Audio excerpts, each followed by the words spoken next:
ሞገስን እንገለዋለን። ምን ሰው ልትገድይ? አብረን ነው የምንገለው። ብሩክንም ቢሆን ከመብረሩ በፊት ከተሳካልን ድብን ነው ማደርገው።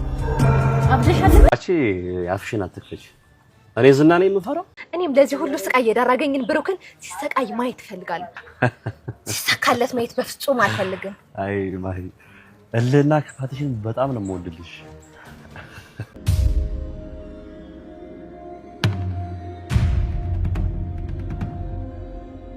ታማኙ ጓደኛ ሞገስ የጓደኛዬ ልጅ የብሩክ ልጅ የኔም ልጅ ማለት ናት ምሳሌ።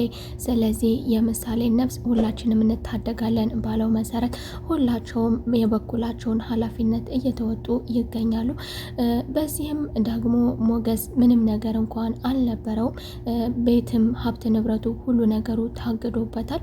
ግን ምንም ነገር ማድረግ ባይችልም በእናቱ ስም የነበረ አንዳንድ ነገር እንዳለው ይናገር ነበር። ዛሬ ደግሞ የቀረው አንድ መኪና በመሸጥ የጓደኛውን እንባ አብዞለታል። ዳጣን ሲጠይቃት እሱን እንኳን ባያገኘው የኔ ሚስት ወስዶ አስረክቦ ለልጁ መታከሚያ ገንዘቡ ሞላለት አይደለ ብሎ ሲጠይቃት አይ አልሞላለትም፣ የጎደለ ገንዘብ አለ፣ ከቤተሰብም ተጠያይቆ ነበር፣ ነገር ግን ገንዘቡ አልሞላለትም ብላ ስትነግረው እንግዲህ ሞገስ ያለውን የቀረውን መኪናውን በመሸጥ ቀሪውን ገንዘብ ሸፍኖለታል። ወስደሽ አስረክቢው በማለት ቸኩን ለዳጣ ይሰጣታል። ዳጣም ቸኩን ይዛ ወደ ብሩ በመሄድ የምስራች በቃ የጎደለው ገንዘብ ሞልቶልሃል ብላ ትነግረዋለች።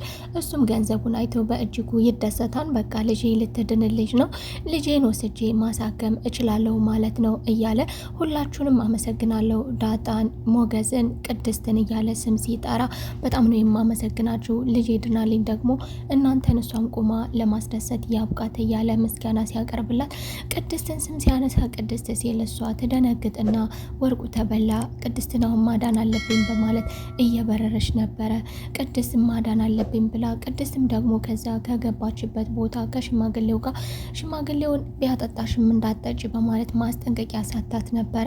እሷ ግን እንደዚህ አይነት ነገር ስለማታቅ እሱ ደግሞ እንድትዳፈሪ ግፊ፣ ገፋ ገፋ አድርጊ፣ ጠጪ፣ ጥሩ ነው ትጫወቻለሽ በማለት እንድትጠጣ ያደርጋታን እየገፋፋ እያደነቀ ስትጠጣ አጠጣች በጣም ያምራል ይልለ ሲላት እኛ ሴቶች ደግሞ ትንሽ ነገር የሚደነቅልን ነገር ካለ ያን የሚደነቅልን ነገር የተወደደልን ነገር ይመስለንና እና ጥሩ ያደረግን ስለሚመስለን እንግዲህ እሱም በደካማ ጎኗ በመምጣት እቺ ምንም ነገር አታውቅም ማለት ነው። እውነትም ልጃገረና ማለት ነው። ስለዚህ እቺ ልጅ መብላት አለብኝ በማለት ገፋ ገፋ አድርጎ እንድትጠጣ ያደርጋታል። ቅድስትም መጠጡን እየጠጣች እያለ ራሷን ትስታለች፣ ከሱ ጋር ትጫወታለች። እንግዲህ ባበቃ ሰዓት ባለቀ ሰዓት ዳጣም እየበረረች ዳጣም በቦታው ብትደርስም በቦታው ግን መግባት አይቻልም፣ ህፃን ልጅ ነሽ፣ እድሜሽ 18 አልሞላምና ወደዚህ ቦታ መግባት የለብሽም በማለት ትታገዳለች። በውድም በግድም የቻለችውን ሁሉ ሞክራ ነበር ወደ ውስጥ ለመግባት። ዘበኛው ግን ሊያስገባት አልቻለም ነበረ። አለኝ ያለችውን አማራጭ ሁሉ በልመናም በውድም በግድም እባክህን በማለት ችግሯንም ነግራው ነበር። እህቴ ችግር ውስጥ ናት፣ ገንዘባትን ተቸግረን ተስማምተን ነበር፣ ነገር ግን አሁን ገንዘቡ ሞልቶልኛል፣ እህቴን ከችግር መታደግ አለብኝ ብትለውም ሊስማማ አልቻለም። እሺ ምን ባደርግ ትፈቅድልኛለህ ስትለው የዚህ በር ዋጋው መክፈቻው 5000 ብር ነው፣ 5000 ብር ከከፈልሽ አስገባሻለሁ ይላታል። እሷም ለሞገስ በመደወል እባክህን ችግር ላይ ነኝ፣ የሆነ ሰው ችግር ላይ ነው፣ አሁኑኑ ገንዘብ አስገባልኝ 5000 ብር እባክህ ሞገስ ብለው ሞገስም አላሳፈራትም። ጉዳዩ እንኳን ምንድነው ማን ነው አላለም። 5000 ብሩን በማስገባት በሩ እንዲከፈትላት አደረገ። በሩም ተከፍቶላት ወደ ውስጥ ስትገባ ልጅቷ ስውር ብላለች፣ ጠጥታለች፣ ጥንብስብስ ብላለች። ለማዳን እንደፈለገችም አውቋን ሰውየውም ሊሰጣት አልፈለገም ነበር። ገንዘቤን በልታችኋን አለቃችሁም አልሰጥም በማለት ከልክሏትም ነበረ። ማህሌትም ለኤፍራታ ዝና ጎዳጎስ ያለ ገንዘብ ሰጥቶኛል፣ ከዚህ በኋላ ችግር አይኖርብንም፣ ብታዩ ሀብታም ነው፣ ብዙ ገንዘብ ነው የሰጠኝ፣ ላንቺም ወደ ባንክሽ ትራንስፈር እንዳደርግልሽ አስታውሽኝ ትልና ታስጎመጃታለች። እሷም ደግሞ በቃ አሁን የቤት ኪራይ ሊከፍልልን ነው በማለት ትደሰታለች። እሷ ኤፍራታ ሁልጊዜ የምትደሰው በትንሽዬ ነገር ነው። እናም አሁን የቤት ኪራይ ስለተከፈለላ ደስተኛ ናት። እሷም ያደረገላትን ገንዘብ ሁሉና እንዲሁም ደግሞ በጣም ሀብታም ነው ብላ ኤፍራታም መልክ ብሉ አቋም ብሉ በዛ ላይ ደግሞ ሀብታም ነው የሚገርም ነው ትላታለች። ማህሌት ማስከትላ ደግሞ በጣም የሚገርም ነው፣ ከዚህ በኋላ የድሌን እሞክራለሁ ወደኋላ አልልም፣ እንዲሁም ደግሞ አስተያየቱ የሆነ ነገር ሲመለከተኝ የወደደኝ ይመስላል እያለች ብቻዋን ትሽኮረመማለች። ኤፍራታም ተጠራጣሪ ናትና ማህሌት ግን ምን አስቦ ነው ቤትን የሚያክል ነገር ገዝቶ የሚሰጥሽ? ለምንድን ነው? ልዋጩስ ምንድን ነው? በምላሹ ምን እንድታደርግለት ፈልጎ ነው ስትላትም ማህሌትም እንግዲህ የሆነ ስራ መስራት አለብን፣ ሞገስም መግደል ነው፣ ብሩክንም ከተሳካልን ወደ ውጭ ከመብረሩ በፊት እሱንም መግደል ነው በማለት ታስደነግጣታለች። ኤፍራታም በመጀመሪያ እህቴ ስርዓት ያዢ፣ የማይሆን ነገር እንዳታደርጊ፣ ወንጀል ውስጥ አትግቢ ብላት ነበረ። ጭራሽ መግደል ሞገስን ማስወገድ ስትላት በጣም ትደነግጣለች። በእውነቱ ኤፍራታ ከሞገስ በትንሹም ቢሆን ፍቅር አለባትና ግድያ የሚባለውን ነገር ብዙም አታምንበትም። ዳጣም ከሽማግሌው ጋር በመመላለስ እሱም እሪ ብሎ ሊያስይዛቸውና አይሆንም፣ ገንዘቤን በልተውብኛል፣ ገንዘቤን በልታለች፣ እነዚህ ሌቦች ናቸው በማለት ሰዎች እንዳዳምጡት ቢያደርግም እሷ ግን ስለት ይዛ ነበረና ስለቱን አውጥታ ስታስፈራራው ቦታ ለቀቀላት። ዳጣም ቅድስቴን አተረፈቻት ማለት ነው። ከማይወጣ ጉድ ከዚህ ጉድ አተረፈቻት ማለት ነው። ይህ ቀላል ነገር አይደለም። ከሀብትም ከገንዘብም በላይ ይህ ነገር በጣም ከባድ ነው። እናም ትልቅ ነገር ሰርታለች ዳጣ ማለት ነው። ወደ ቤት ይዛት መጣችና ብሩክ እንደዚህ ብላ በተመለከታት ሰዓት በመጀመሪያ ሰክራለች። አስከትላ ደግሞ እንደዚህ አይነት አለባበስ ለብሳ አይቷ ስለማያውቅ ምንድነው የተፈጠረው? ዳጣ ይህንን ሁሉ አንቺ ነሽ እንደዚህ ያደረግሽው አይደለ? ምን ሆና ነው? ምንድነው የተፈጠረው? ከመቼ ጀምራ ነው እንደዚህ አይነት አነጋገር፣ እንደዚህ አይነት አለባበስ፣ እንዲሁም ደግሞ መጠጥ፣ ጭራሽ ደግሞ ሰክራለች። ምንድነው የተፈጠረው? በኋላ ለማንኛውም አሁን ይዘሻት ግቢና ንግግሯ ስላልተመቸው አሁን ይዘሻት ግቢና እኛ በኋላ እንነጋገራለን፣ አሁን እንድታርፍ አድርጊያት እያለ ነበር።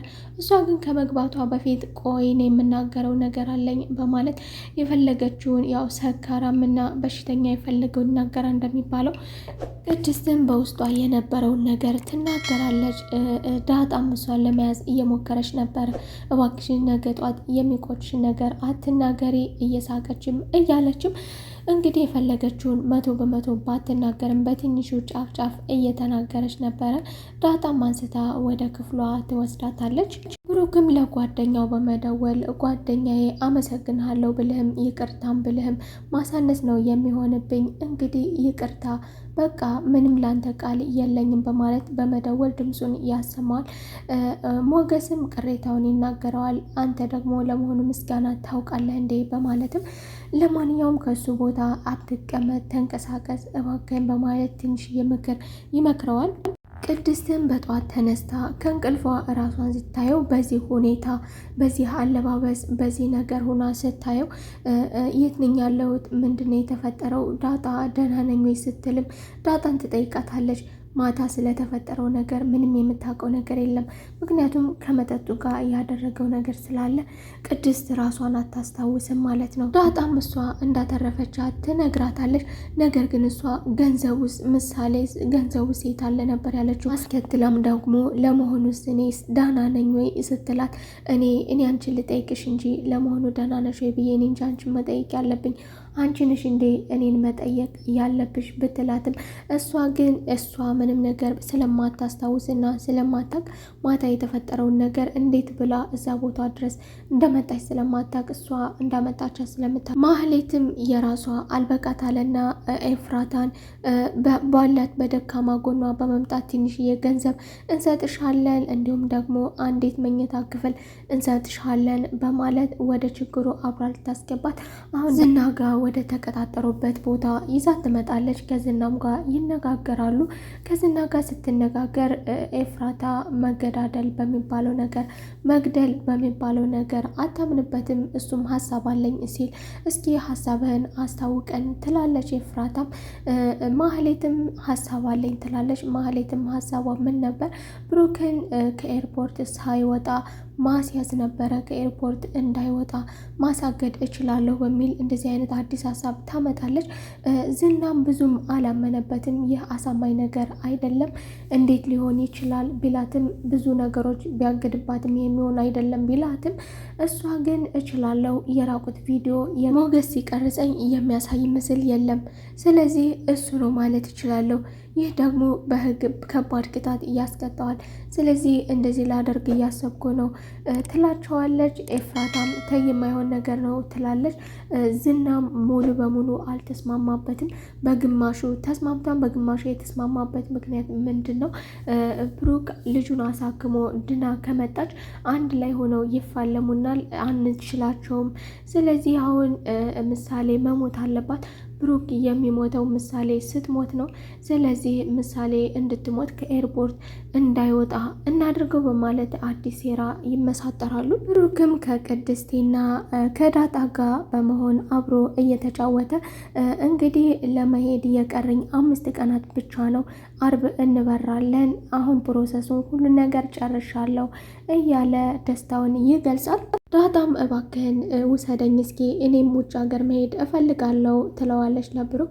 ብሩክም እንዴት ብሎ ወደ ውጭ ሀገር ለመሄድ እኮ በቀላሉ ዝም ብሎ አይወጣም፣ ወደ ውጭ ሀገር ሲኬድ ብዙ ፕሮሰስ አለው ሲላትም እኔ ታውቃለህ ብሄድ ኖሮ ታውቃላችሁ እኔ ወደ ውጭ ሀገር ብሄድ ኖሮ በመጀመሪያ ራሴን እቀይራለሁ፣ ከዛም ቤተሰቦችን ስትል ቅድስትም ድንግጥ አለችና ለመሆኑ አንቺ ቤተሰብ አለሽ እንዴት ትላታለች።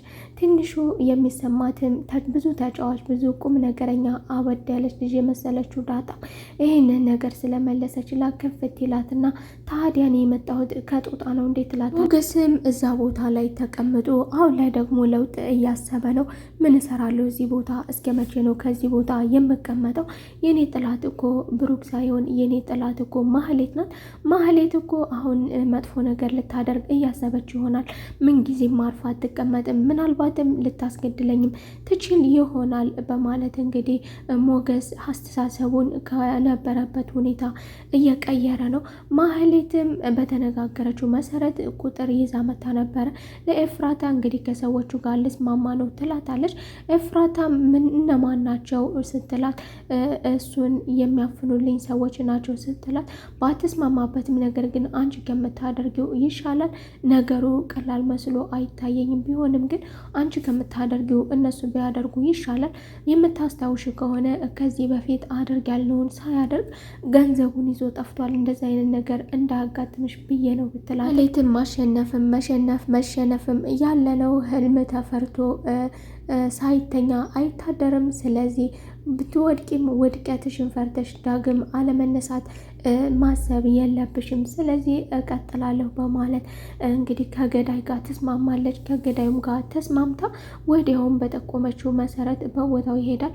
ሞገስም ወስኖ ጨርሶ ነበረ። በቃ ከዚህ ቦታ መንቀሳቀስ አለብኝ፣ ማህሌት አርፋ አትቀመጥ፣ ምናልባትም ታስገድለኝ ይሆናል ካለ በኋላ ወዲያው እየተንቀሳቀሰ ያለ ሰውየውም ለነ ማህሌት በመደወል በቦታው ነኝ ያለሁት እየተንቀሳቀሰ ነው ይላታል።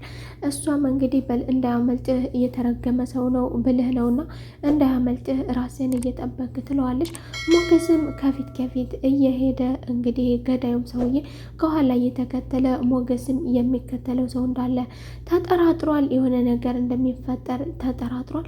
እንግዲህ ይህ ሰውዬ እየገለው ይሆን? የዛሬው ክፍል ይሄንን ይመስል ነበር። ውድና የተከበራችሁ የምሳሌ ድራማ ተከታታዮች በቀጣይ ክፍል ተመልሰን እስከምንገናኝ ድረስ መልካም ቆይታ